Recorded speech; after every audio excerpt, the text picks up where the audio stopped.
Question number 2 के first part में कहा गया है Ritu can row downstream 20 kilometre in 2 hours and upstream 4 kilometre in 2 hours. Find her speed of rowing in still water and the speed of the current. देखिए यहाँ दो word आए, एक तो डाउन स्ट्रीम और एक अप स्ट्रीम। पहले तो इन्हीं का मीनिंग जान लेते क्या होता है कि देखिए अगर कोई व्यक्ति तैर रहा होता है किसी भी नदी में, तो देखिए नदी अगर इस तरह से बह रही है कि वो इस तरफ इस डायरेक्शन में बह रही है नीचे की तरफ, ये डायरेक्शन है उसके बहने की, तो अगर कोई व्यक्ति इस बहाव की दिशा में बहता है तैरता है तो वो कहलाता है डाउन स्ट्रीम। और अगर कोई व्यक्ति इसके बहने के विरुद्ध तैरता है ऊपर की तरफ तो वो कहलाता हमारा अप स्ट्रीम। ठीक, तो डिस्टेंस कितनी चली उसने पहले 20 किलोमीटर की, वो जब बहाव की दिशा में जा रहा था ना 20 किलोमीटर तो 2 घंटे लगे, लेकिन भैया जब वो बहाव इधर को है और वो उसके ऊपर जा रहा है तो उसे टाइम कितना लगेगा 4 किलोमीटर 2 घंटे में लगा। ठीक है ना। अब हमसे पूछा गया find her speed of flowing in still water, कि जब पानी ये नहीं चल रहा होगा बिल्कुल शांत है उस समय स्पीड बताओ उसके तैरने की। ठीक है ना। And the speed of the current, और इस पानी की चाल बताओ कि पानी कितनी तेज बह रहा है। तो मैंने दोनों को, एक को तो एक्स मान लिया, लिख रहे हैं लेट स्पीड ऑफ रोइंग, जो तैरने की उसकी स्पीड है ना इन स्टिल वाटर। स्टिल वाटर का मतलब होता है कि बिल्कुल शांत पानी है, ना तो वो चल रहा है, ठीक है ना इधर बह रहा ना इधर, तो उसकी जो चाल है ना वो x किलोमीटर पर आवर है, किस तरह से। ठीक, और ये जो नदी है कुछ भी मान लो इसमें, इसका जो पानी बह रहा है ना तो उसकी जो स्पीड है ना, and speed of current, current कहते किसी भी पानी की स्पीड को, वो हमने y किलोमीटर पर आवर मान लिया। ठीक, तो अब देखिए अगर कोई व्यक्ति डाउन स्ट्रीम की तरफ तैर रहा, मतलब नीचे बहाव के साथ तैर रहा ना, तो एक तो वो अपनी स्पीड से तैरेगा, जैसे उसकी स्पीड कितनी है x, और भाई उसे ना पानी भी आगे की तरफ खींचेगा तो वो जो पानी की स्पीड होगी ना वो भी ऐड हो जाएगी। तो डाउन स्ट्रीम में जो स्पीड हो जाती है वो x plus Y kilometre per hour हो जाती है। तो लिखेंगे इन डाउन स्ट्रीम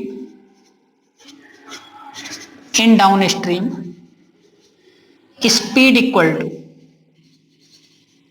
तो वो हो जाएगी x plus Y kilometre per hour, कि भाई एक तो उस व्यक्ति की स्पीड रहेगी तैरने की, और एक जो स्पीड रहेगी पानी की रहेगी, जैसे वो पानी बह रहा वो भी उसे अपने साथ खींच के आगे ले जाएगा, तो कुल स्पीड x प्लस वाई रहेगी। अब अगर कोई व्यक्ति अप स्ट्रीम, मतलब पानी के जैसे पानी नीचे की तरफ बह रहा है वो ऊपर की तरफ तैर रहा है अप स्ट्रीम में, तो देखिए उसकी जो स्पीड रहेगी वो x रहेगी, तो उसमें से वो y वाली जो स्पीड वाली है ना पानी के बहाव की वो माइनस कर देंगे, तो उतनी स्पीड से वो ऊपर की तरफ तैरेगा। तो लिखेंगे इन upstream speed equal to x minus Y kilometre per hour. ठीक, अब देखिए स्पीड हमें ये पता चल गई, डिस्टेंस ये है, टाइम ये है, तो हमारे पास फॉर्मूला होता है स्पीड का, speed equal to distance upon time होता है। ये हमने फिजिक्स में पढ़ा है formula, speed equal to distance upon time. तो अकॉर्डिंग टू क्वेश्चन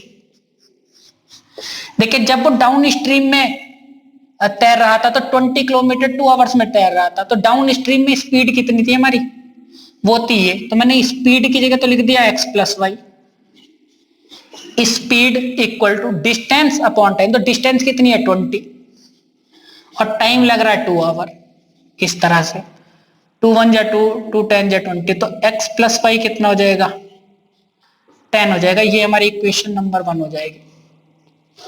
ठीक, एंड अब देखिए सेकंड लाइन में कहा गया था अप स्ट्रीम में 4 किलोमीटर, तो ये डिस्टेंस हो गई, ये टाइम हो गया, और अप स्ट्रीम में स्पीड कितनी हमारी ये रही, तो स्पीड इक्वल टू, ये तो हो गई स्पीड इक्वल टू डिस्टेंस हमारी कितनी हो गई 4 किलोमीटर, और टाइम कितना है 2 आवर।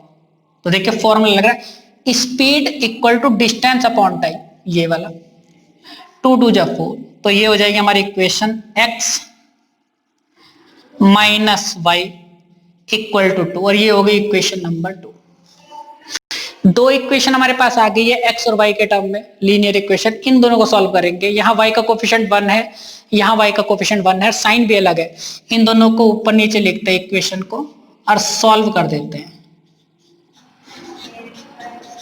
लाइन खींच दी, यहां लिखेंगे हम ऐड। y का कोफिशिएंट यहाँ 1 था, यहाँ भी 1, और एक का साइन प्लस एक माइनस कैंसिल हो जाएंगे।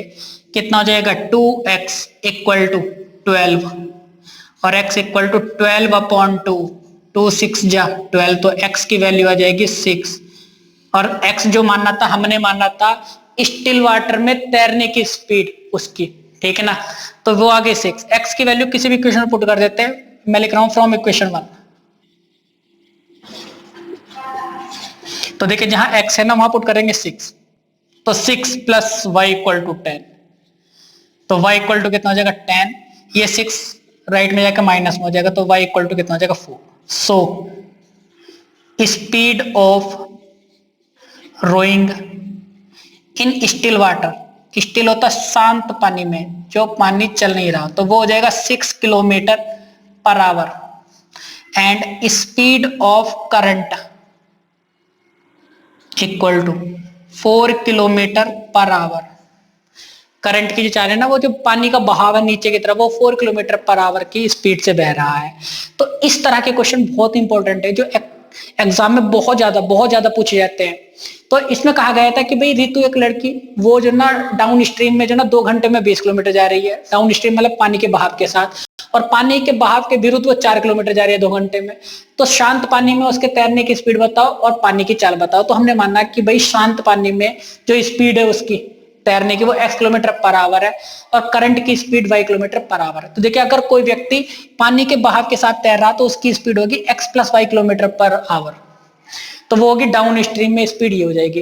अप स्ट्रीम में जितनी उसकी स्पीड है, वो उसमें से पानी की स्पीड माइनस हो जाएगी, तो x माइनस वाई हो गई।